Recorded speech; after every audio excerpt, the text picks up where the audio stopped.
안녕하세요. 12월 3일 토요일입니다. 12월 첫 번째 토요일인데요. 즐거운 일들이 좀 있었으면 좋겠습니다. 뭔가 우리가 살아가면서 빡빡하고 긴장의 연속이고 이런 것보다 가끔씩 릴렉스 해서 이렇게 긴장을 확 풀고 좀 마음의 여유도 있고 뭔가 이렇게 좀 새로운 것들에 대한 기대 이런 것들이 좀 우리의 마음에 있다면 그 자체로 우리가 새로워질 수 있을 텐데 어떤 때 보면 늘 그냥 긴장 속에서 뭔가에 이렇게 쫓기듯이 얽매여서 살아갈 때가 참 많아요. 저 같은 경우도 그렇거든요. 근데 이제 이렇게 토요일 같은 날은 좀 그런 것에서 벗어나서 뭔가 이렇게 좀 휴식이 있고 쉼이 있고 여유가 있고 이러한 가운데서 주일을 준비하는 날이 되면 좋겠다 그런 생각을 해봐요. 쉽진 않지만 그래도 좀 생각으로라도 한 번씩 그렇게 해서 뭔가 이렇게 긴장해서 풀어지고 벗어난다면 그 자체로 충전이 되지 않을까 하는 생각을 가지게 됩니다. 저 같은 경우도 보면 하루하루의 생활 또 일주일 이렇게 사실 우리는 일주일 단위로 사는 사람들이잖아요. 하나님의 사람들이 일주일 단위로 주일날 믿음으로 재충전하고 그리고 이제 월요일부터 또 우리 저 세상에서 해야 될 일들을 하면서 사는 것이 결국은 주일을 위해서 평일을 사는 거거든요. 그리고 주일날 다시 회복하고 또 나가서 세상의 전쟁터에 나가서 싸우면서 이기면서 회복하면서 이렇게 우리가 주일 단위로 사는 사람들인데 저도 보면 큐티 하랴 또 성경 보랴 기도하랴 그리고 세상 돌아가는 거 또 성경에 이렇게 맞춰서 지금 세상이 어떻게 돌아가고 있는가 이런 것도 징조 차원에서 봐야 되잖아요. 그리고 또 주일날 증거할 말씀들을 또 묵상해야 되고 그리고 또 신문사를 운영하고 있고 기자로서도 활동하고 있으니까 또 기사 작성하는 거 또 지역이 어떻게 돌아가는가 이런 것도 또 살피고 사람도 만나야 되고 이러한 것들이 이제 제 일과거든요. 그러니까 아주 그 다람쥐 쳇바퀴 돌듯이 짜여진 그 스케줄대로 제가 생활을 하고 그리고 이제 저녁 때가 되면 나가서 또 운동을 해야 되잖아요. 육체의 건강도 돌봐야 되니까 내 육신은 자기가 관리하는 거잖아요. 자기 건강도 자기 스스로 관리하는 거잖아요. 무방비 상태로 건강을 돌보지 않고 그냥 하면 결국은 또 몸이 망가지는 거잖아요. 그러니까 자기 관리도 해야 되고 이러한 것들 또 요즘 같은 경우에는 월드컵을 하니까 밤에는 또 월드컵 축구도 봐야 되고 이번 2022년 월드컵 축구를 보면서 제가 느낀 것은 이 세계 축구의 흐름이 또 바뀌었구나. 4년 전하고는 또 다르더라고요. 압박이 굉장히 더 심해졌어요. 압박 축구가. 그리고 기술 축구보다는 압박하는. 그래서 어느 나라고 아주 거의 공간을 내주지 않을 정도로 빈틈없이 압박하는 이것으로 축구가 또 발전했구나 이런 생각을 하거든요. 이번에 월드컵을 보면서.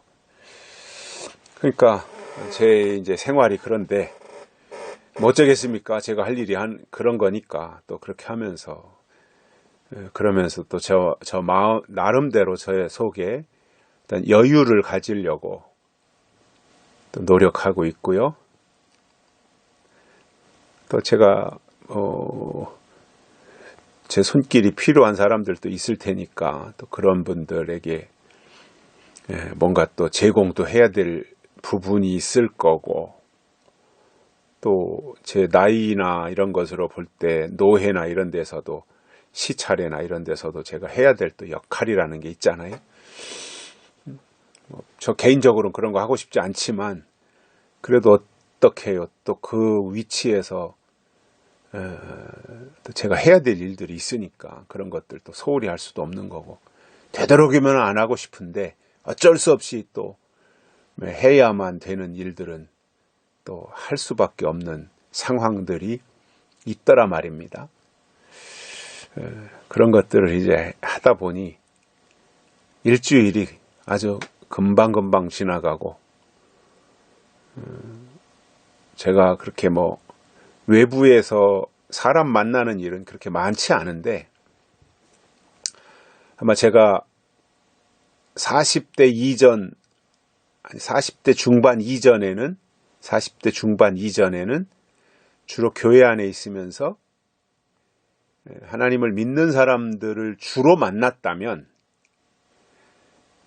45세 이후, 한 50세 이후부터는 세상 사람들을 더 많이 만나게 되는 것 같아요. 그러면서 그 속에서 제가 배우고 터득하고 깨닫는 것들이 참 많아요. 교회 안에 있는 사람들만 만날 때보다 교회 밖에 있는 사람들을 만나면서 제가 이렇게 느끼는 것들이 참 많습니다. 그래서 우리가 저도 부족한 사람이다 보니 늘 배우는 자세로 지금도 살아가고 있습니다만은, 세상 사람들한테서도 배울 게 참 많이 있더라고요. 그러면서 이제 저는 그들에게 선한 영향력을 끼치려고 나름대로 또 노력하고 있습니다.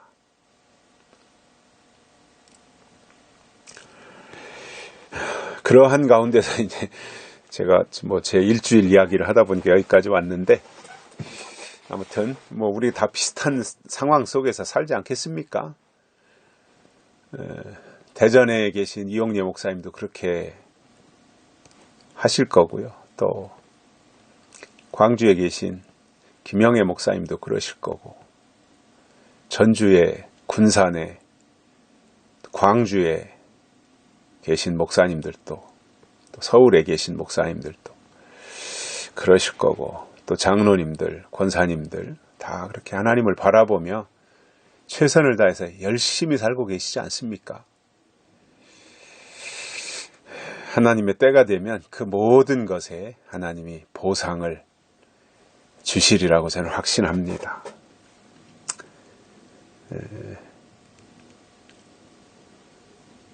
오늘은 큐티이지만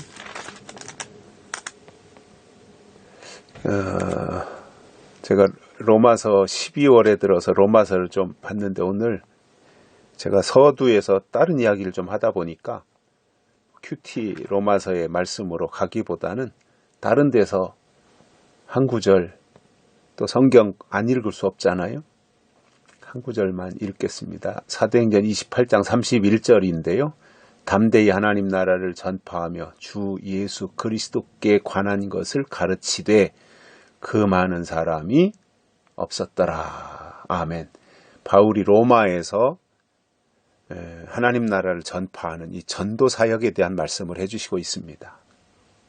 바울이 하나님의 나라를 전파하며 주 예수 그리스도와 관계된 것들을 가르치니까 그것을 그 많은 사람이 없었다는 거예요. 그랬다가는 큰일 나겠죠. 그죠? 바울인데 지금. 그래서 바울이 하는 모든 일을 사람들이 방해 부리거나 금하지 못했어요. 근데 바울을 제가 보면서 느끼는 것은 바울은 설교도 잘하고 뭐 글솜씨도 있어서 편지도 잘 쓰고 언변도 있어서 말도 잘하고 했겠지만 바울은 사람들로부터 신임을 받은 사람이었더라고요. 그러니까 안과 밖이 똑같은 거예요.